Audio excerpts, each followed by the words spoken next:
নমস্কার, Assam prime network থেকে আমি ইন্দ্রাণী আপনাদের স্বাগত জানাচ্ছি। ত্রিপুরার সাব্রুমের গণ আন্দোলনের অগ্রদূত দীপক চৌধুরীর প্রয়াণে শোকস্তব্ধ রাজনৈতিক মহল। ত্রিপুরার দক্ষিণ প্রান্তের ছোট শহর সাব্রুম আজ শোকস্তব্ধ। গতকাল রাতে প্রয়াত হলেন কমিউনিস্ট আন্দোলনের এক সংগ্রামী সৈনিক দীপক চৌধুরী। দীর্ঘ লড়াইয়ের পর আগরতলা ক্যান্সার হাসপাতালে শেষ নিঃশ্বাস ত্যাগ করেন তিনি। মৃত্যুকালে ওনার বয়স হয়েছিল 72 বছর। তার প্রয়াণে গভীর শোকের ছায়া নেমে এসেছে গোটা রাজনৈতিক মহলে। দীর্ঘ রাজনৈতিক জীবনে দীপক চৌধুরী ছিলেন গণ আন্দোলনের এক বলিষ্ঠ কণ্ঠস্বর। 1970 সালে সিপিএম এর সদস্যপদ লাভ করে তিনি দলের সঙ্গে যুক্ত হন। 2009 সাল থেকে 2022 সাল পর্যন্ত তিনি সাব্রুম মহকুমা কমিটির সম্পাদক হিসেবে নিষ্ঠার সঙ্গে দায়িত্ব পালন করেন। 2004 থেকে 2009 সাল পর্যন্ত সাঁতরাইল ব্লক চেয়ারম্যান হিসেবে প্রশাসনিক ভূমিকাতেও গুরুত্বপূর্ণ অবদান রাখেন।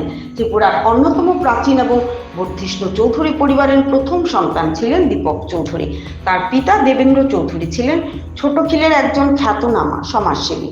রাজ পরিবারের লালুকর্তা ব্রজেন্দ্র কিশোর দেববর্মনের কাছ থেকে পাওয়া লীলাগড় টি এস্টেটের দায়িত্ব নিয়েছিল চৌধুরী পরিবার। পরে সেই চা বাগান শ্রমিকদের সমবায় ব্যবস্থার মাধ্যমে সমাজকে ফিরিয়ে দেন তারা। দীর্ঘদিন ক্যান্সারে ভোগে গতকাল তিনি যখন প্রয়াত হন তখন তার পাশে ছিলেন তার স্ত্রী। আজ সকালে তার দেহ নিয়ে আসা হয় সাব্রুম সিপিএম বিভাগীয় কার্যালয়ে। সেখানে তাকে শেষ শ্রদ্ধা জানান দলের নেতৃত্ব ও কমরেডরা। উপস্থিত ছিলেন সিপিএম রাজ্য সম্পাদক ও পলিট ব্যুরো সদস্য বিধায়ক জিতেন্দ্র চৌধুরী, প্রাক্তন বিধায়ক প্রভাত চৌধুরী, বিধায়ক দীপঙ্কর সেন, বিভাগীয় সম্পাদক অরুণ ত্রিপুরা সহ অসংখ্য কমরেড ও সাধারণ মানুষ। দলীয় পতাকা অর্ধনির্মিত রেখে শহরে মৌন মিছিল করা হয়। লাল পতাকা ও পুষ্পার্ঘ্যে সম্মান জানিয়ে পার্টি কমরেডরা তাঁর মৃতদেহ নিয়ে যান নিজ বাড়ির উদ্দেশ্যে, যেখানে সম্পন্ন হবে শেষকৃত্য। সাব্রুম আজ হারালো তার এক সাহসী নেতৃত্বকে।